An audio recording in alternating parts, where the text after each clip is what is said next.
హైకోర్టులో స్థానిక సంస్థల ఎన్నికలపై విచారణ వాయిదా పడింది. చీఫ్ జస్టిస్ సెలవులో ఉండటంతో వాయిదా పడింది విచారణ. పిటిషన్ రేపు విచారణకు వచ్చే అవకాశం కనిపిస్తోంది. గడువు ముగిసిన 6 నెలల్లో ఎన్నికలు నిర్వహించాలని గత విచారణలో స్పష్టం చేసింది తెలంగాణ హైకోర్టు. స్థానిక సంస్థల ఎన్నికలు వెంటనే నిర్వహించాలని సురేందర్ అనే న్యాయవాది పిటిషన్పై విచారణ జరగనుంది. తదుపరి విచారణలో నిర్ణయం వెలువరించనుంది హైకోర్టు.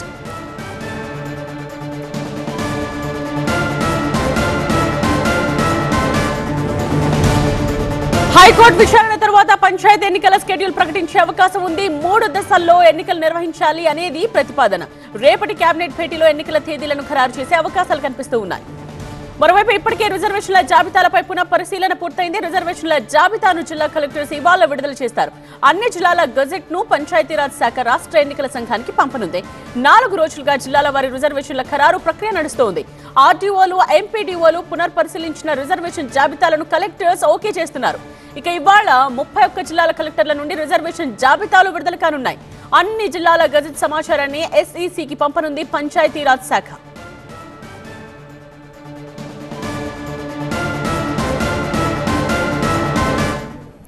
ఇదే విషయానికి సంబంధించిన కంప్లీట్ డీటెయిల్స్ తో సీనియర్ కరెస్పాండెంట్ ప్రభాకర్ లైవ్ లో జాయిన్ అయ్యారు.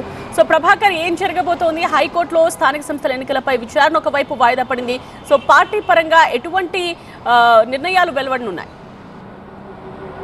రైట్, ఈరోజు విచారణ వాయిదా పడడంతో రేపు విచారణకు వచ్చే అవకాశం అయితే కనిపిస్తుంది. చీఫ్ జస్టిస్ బెంచ్ పైన విచారణ ఉండడంతో రేపు జరిగే అవకాశం అయితే కనిపిస్తుంది. ప్రభుత్వం చాలా క్లియర్గా ఉంది.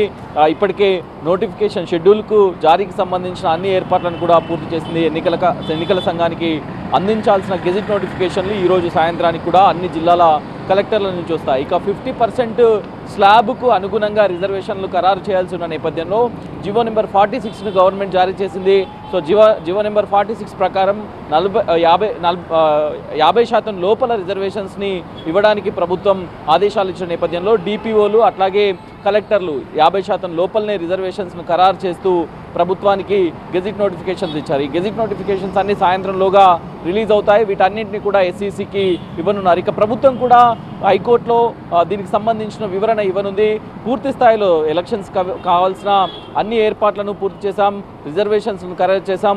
హైకోర్టు తీర్పు, సుప్రీంకోర్టు తీర్పు ఆధారంగానే 50% స్లాబ్కు లోపలనే రిజర్వేషన్స్ను ఖరారు చేశామంటూ ఒక అఫిడవిట్ను ఇవ్వబోతున్నారు. అది ఈరోజు వాయిదా పడడంతో అది రేపు జరగనుంది. ఇక రేపు క్యాబినెట్ కూడా ఉన్న నేపథ్యంలో క్యాబినెట్లో పూర్తి స్థాయిలో దీనిపైనే చర్చ జరిగే అవకాశం అయితే కనిపిస్తుంది. షెడ్యూల్ను కూడా ప్రభుత్వం ఇచ్చే అవకాశం, షెడ్యూల్కి సంబంధించిన డేట్స్ని కూడా ఖరారు చేసి షెడ్యూల్కి సంబంధించిన అంశాలపైన కూడా చర్చ జరిగే అవకాశం అయితే కనిపిస్తుంది. స్థానిక సంస్థల ఎన్నికల్ని డిసెంబర్ మొదటి వారం లోపల కంప్లీట్ చేయాలనే ప్రభుత్వం భావిస్తుంది. మొదటి వారం లేకపోతే 2వ వారం లోపల పూర్తి చేయాలి అనేది అయితే కనిపిస్తుంది. 26, 27 తేదీల్లో షెడ్యూల్ ప్రకటించే అవకాశం అయితే కనిపిస్తుంది. సో మొత్తానికైతే ప్రభుత్వం చాలా ఫోకస్డ్గా ఉంది. ఎట్టి పరిస్థితుల్లో కూడా సర్పంచ్ ఎలక్షన్స్ను జరిపించాలనే ఫోకస్డ్గా ఉంది. ఇప్పటికే గ్రామాల్లో, గ్రామ స్థాయిలో, మండల స్థాయిలో ప్రకటించిన రిజర్వేషన్స్లు మండల ఆఫీస్లో ఇప్పటికే ప్రచురించారు, అందుబాటులో ఉంచారు. ఈ రోజుకి జిల్లాల నుంచి గెజిట్ నోటిఫికేషన్ రానుంది. సో దీనికి సంబంధించి రేపైతే హైకోర్టులో విచారణ తర్వాత పూర్తి స్థాయిలో క్లారిటీ వస్తుంది. ఎలక్షన్స్ మాత్రం డెఫినెట్గా జరుగుతాయి అనేది అయితే ప్రభుత్వం చెప్తుంది. రైట్ ప్రభాకర్.